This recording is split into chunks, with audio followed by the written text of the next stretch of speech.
ये है विश्वगुरु। मतलब कि बलात्कार शुरू, ये है विश्वगुरु। व्यभिचार शुरू, ये है विश्वगुरु।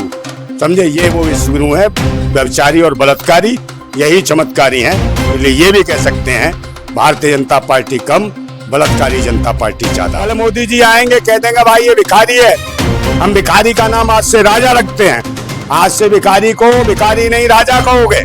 तो उसके बाद यही अंधभक्त देखा, मोदी अकेले विश्वगुरु हैं जिन्होंने भिखारियों को राजा बना दिया। क्योंकि भारत के रहने वाले हैं नहीं, विदेशी मूल के लोग हैं, विदेशी मानसिकता के लोग हैं, तो भारत के लोगों से नफरत करते हैं। आरएसएस में बैठे हुए लोग, राष्ट्रीय सभी यूरियन है, विदेशी है, भारतीय मूल के नहीं। हाँ, सबको पता है, जो खुद विदेशी है तो उनके बनाया हुआ धर्म कैसे हमारा स्वदेशी हो जाएगा। एक सवाल मैं करना चाहता हूं कि मोदी जी एक नियम बनाए थे 75 साल का, कि जो भी बीजेपी में 75 साल का हो जाएगा वो मार्गदर्शक मंडल में चला जाएगा। अभी अगले महीने में मोदी जी 75 साल के होने जा रहे हैं, मोहन भागवत भी होने जा रहे हैं। क्या लगता है कि मोदी जी भी मार्गदर्शक मंडल में जाने वाले हैं?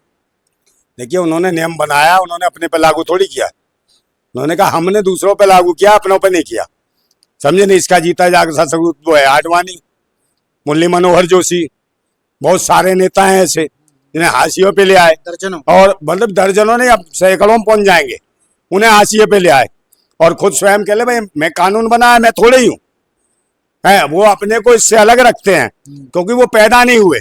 जो प्रक्रिया पैदा प्राकृतिक रूप से होती है वो बताते हैं, हम प्राकृतिक रूप से पैदा नहीं हुए, हम तो आसमान से टपके हैं और एकदम चमत्कार से टपके हैं। तो बाकी जो प्राकृतिक रूप से पैदा हुए उन पे ये योजना लागू होती है कि 75 के बाद। ये स्पेशल, हाँ, ये आसमान से टपके, इन पे कोई योजना चालू नहीं होती। ये तो साक्षात देवता है, अवतार है विष्णु का।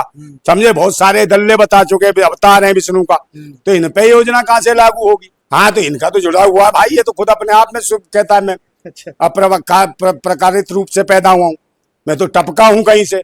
और टपका है तो विशेष रूप से ये वही है, ब्रह्मा के अवतार है। तो ब्रह्मा जो है जो कुछ भी करे ऐसा भाई, जितने भी देखे आपने, जितने आप देख लिए देवता, कोई देवता ऐसा है जिसका चरित्र सही हो? एक देवता बता दो मुझे चरित्र सही हो, किसी का भी नहीं पता, सब चरित्रहीन, सब पाखंडी है। क्या उन्होंने अपने पे इंप्लीमेंट करा? ईमानदार सबको पहाड़े सुनाए, प्रवचन सुनाए, बोल वचन दिए, दृष्टांत दिए, मगर क्या अपने ऊपर लागू किया? यही हालत मोदी जी की है, वो भी एक देवता है, वो सबको दृष्टांत दिए, कानून बनाए, मगर अपने ऊपर इंप्लीमेंट नहीं, लागू नहीं, क्योंकि वो आपके देवता हैं। और देवता का मतलब होता है लेवता, देवता नहीं होता लेवता। ये देश को लूटने वाला लेवता है, आपकी रोजगार लूटने वाला है, शिक्षा लूटने वाला है, स्वास्थ्य सेवाएं लूटने वाला है, सब कुछ जमीन जायदादें लूटने वाला है, कृषि लूटने वाला है। तो ये लुटेरा है, इस लुटेरे से लड़ाई लड़ो देशवासियों, यही वक्त है। क्योंकि चारों स्तंभ खोखला कर चुका है, ये वो दीमक है जो देश के लोकतंत्र को चूस के गिरा रहा है और संविधान को ये कत्ल करने वाला आदमी है। ये वो लोग हैं, इसके खिलाफ खड़े होने की जरूरत है।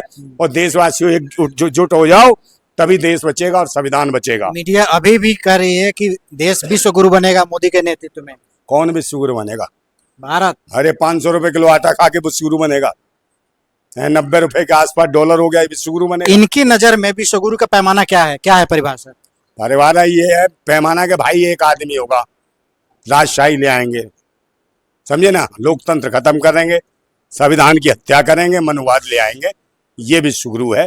पाखंडवादी लोग आ जाएंगे, महिलाओं का शोषण, भारतीय लोगों का शोषण, उनके पास अत्याचार, बलात्कार सब होगा। ये है विश्वगुरु।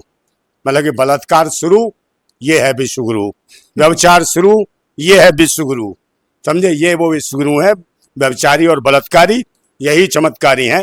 इसलिए ये भी कह सकते हैं भारतीय जनता पार्टी कम, बलात्कारी जनता पार्टी ज्यादा है। देश की जो इकोनॉमी है वो गिरती जा रही है, देश की शिक्षा व्यवस्था वो गिरती जा रही है, मेडिकल व्यवस्था वो गिरती जा रही है, फिर भी ये चिल्ला रहे हैं देश विश्वगुरु। नहीं, विश्वगुरु सब पूरे दुनिया को दिख गया, चोर है ये, डकैत हैं, चुनाव आयोग और चोर है। ज्ञानेश कुमार गुप्ता गुप्त रूप से चोरी कर रहा है वोटों की और करवा रहा है, तो इसलिए देश भी जान गया कि भाई ये वोट चोर हैं। तो वोट चोरों के खिलाफ आंदोलन चल रहा है, इसको छुपाने के लिए, इसको दबाने के लिए। जो दलाल है मेन स्ट्रीम मीडिया, जो रोज इनकी चाटती है, लटक बनी हुई है, वो इनकी सफाई देती है बिना मतलब के, जो मुद्दे नहीं है। पहले मोदी की माँ को कहते मोदी क्या है, कौन है, भगवान है, देवता कौन है? ये मोदी खाने को दे रहा है, ये खुद भीख मांग के पला, चाय बेच रहा, पता नहीं क्या क्या बेच रहा, कुछ नहीं। अब तो ये देश के लिए क्या इकोनॉमी सही करेगा? भिखमंगा है, देश को भिखारी बनाएगा और क्या करेगा? है ये लोग बोल बचन वाले हैं। तो ये वो है कि देश के कोने कोने में हर जिले का नाम बदल देंगे, नगर का नाम बदल देंगे। नगर का जिले का नाम बदलने से उन्नति तरक्की नहीं होती है, इनकी सोच ही ऐसी है। कल मोदी जी आएंगे, कह देंगे भाई ये भिखारी है, हम भिखारी का नाम आज से राजा रखते हैं, आज से भिखारी को भिखारी नहीं राजा कहोगे। तो उसके बाद यही अंधभक्त देखा, मोदी अकेले विश्वगुरु हैं जिन्होंने भिखारियों को राजा बना दिया। मगर वो राजा कर क्या रहा है? हाथ में तो कटोरा उसके आज भी है और भीख मांग रहा है, नाम का राजा है मगर है भिखारी।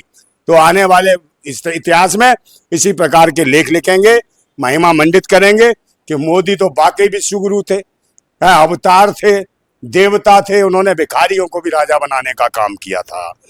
तो वो राजा बना, ये नहीं बताएंगे कि वो भिखारी का नाम राजा रख दिया था, बस वो रहा भिखारी, भीख ही मांगता था। तो ये बताने का प्रयास कोई नहीं करेगा। ये है बोल वचन इनके, ये है वो उठाई गिरे चोर लुच्चे लफंगे। चलते चलते एक सवाल मैं आपसे पूछना चाहता हूं कि कहा जा रहा है कि आरएसएस या फिर मोहन भागवत मोदी जी के पीछे पड़े हुए हैं, इनको कुर्सी से हटाना चाहते हैं। लेकिन वही मोहन भागवत एक बार बोले थे कि मोदी के रास्ते टेढ़े मेढ़े हो सकते हैं लेकिन लक्ष्य निश्चित है, लक्ष्य सुनिश्चित है। लक्ष्य तो है निश्चित, देश को बर्बाद करना, भारतवासियों को बर्बाद करना, देश की मेहनत का आवाम को बर्बाद करना, इनके बच्चों को सप्लाई करना, इनके बच्चों को बेचना, मानव तस्करी करना, यही लक्ष्य है आरएसएस का। और क्या है?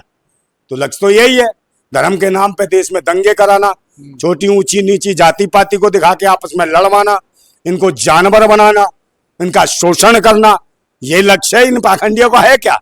क्योंकि भारत के रहने वाले हैं नहीं, विदेशी मूल के लोग हैं, विदेशी मानसिकता के लोग हैं। तो भारत के लोगों से नफरत करते हैं। कौन लोग? आरएसएस में बैठे हुए लोग, राष्ट्रीय शोषण, राष्ट्रीय शोषण, सभी यूरिएशन है, विदेशी है, भारतीय मूल के नहीं। हाँ, सबको पता है, जो खुद विदेशी हैं तो उनके बनाया हुआ धर्म कैसे हमारा स्वदेशी हो जाएगा।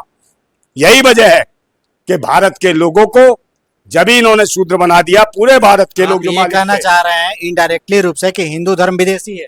बिल्कुल विदेशी है, विदेशी है, पाखंडियों का। हिंदू का मतलब ही है गुलाम। जो हिंदू धर्म में जाएगा वो गुलाम होगा, जो वर्ण व्यवस्था में आ जाएगा, वर्ण व्यवस्था का मतलब है गुलाम है, वो एक्सेप्ट करता है मैं नीच हूं। और जो भारतीय समाज को जानेगा, जो प्राकृतिक रूप से अपने भारत को समझता है, जो भारतीय है, वो कभी किसी वर्ण व्यवस्था में नहीं जाएगा। और जो वर्ण व्यवस्था में जाना जाता है वो धर्म को ले। तो धर्म में जब नीच कहेंगे तो भाई वो हिंदू धर्म का गुलाम है। और हिंदू है कौन? हिंदू धर्म नहीं है, ये ब्राह्मण धर्म है। और ब्राह्मण धर्म विदेशियों का धर्म है। ब्राह्मण का मतलब ही विदेशी है, विदेशी, ब्राह्मण का मतलब विदेशी। तो आप ब्राह्मण को विदेशी भी कह सकते हो। तो ये विदेशियों का धर्म है, जो भारत के लोग का खून चूसते हैं और पाखंड फैलाते हैं। उसी के आधार पर इनका लक्ष्य है, पाखंड फैलाओ, धर्म के नाम पर नौटंकी करो और देश बेको और देशवासियों को गुलाम बनाओ। और गुलाम ऐसा बनाओ कि खुद भी पीटो, विदेशियों से ही पिटवाओ और कर्जा कर दो कि इनकी हालत ऐसी हो कि गुलामी करते करते, कर्जा चुकाते चुकाते इनकी आने वाली पीढ़ियां भी, नस्लें गुलाम रहे, हजारों वर्षों तक जानवर की जिंदगी जिए। ये है इनकी नफरत। चलिए, बहुत बहुत धन्यवाद नंदा भाई जी, आपने बहुत ही प्रखरता से अपनी बात को रखे, सारे चीज़ों पे अपना दृष्टि डाली है। आप लोगों को ये वीडियो कैसा लगा कमेंट बॉक्स में कमेंट करके ज़रूर हमें अवगत कराएं। बहुत बहुत धन्यवाद।